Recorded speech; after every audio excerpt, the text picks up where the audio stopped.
আওয়ামী লীগ সরকার আমলে একটি ব্যক্তি বারবার পাচ্ছে এই বিষয়টা অবশ্যই আমরা সাধারণত এক কথা বলতে চাই, এই সিঙ্গারবাসী কোনো টোল চাই না। আর টোলটা এই সরকারি সরকার যে আমরা স্বাধীনতা অর্জন করেছি সরকারি সরকারের বিরুদ্ধে এই সরকারের হাত ধরে বিভিন্ন একটি ব্যক্তি বারে বারে বলে দিচ্ছে এবং সিঙ্গারবাসীর অর্থের দিয়ে অর্জন করা যে সেই টাকা আমরা খুশি হচ্ছে।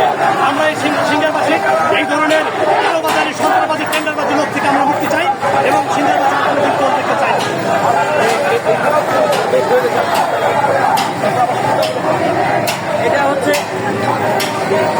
এটা হচ্ছে আমাদের সিঙ্গার হরিরামপুর মানিকগঞ্জবাসী মানিকগঞ্জবাসী আমরা এই টোলের কাছে চিন্তিছিলাম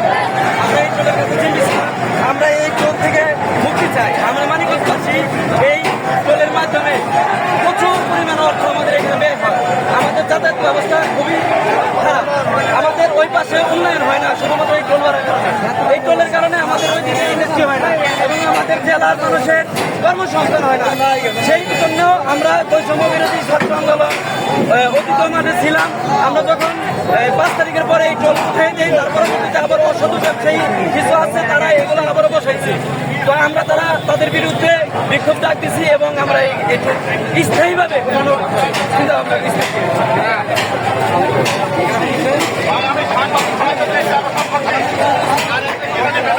আপনাদের কাজ হচ্ছে রাস্তা ক্লিয়ার করা।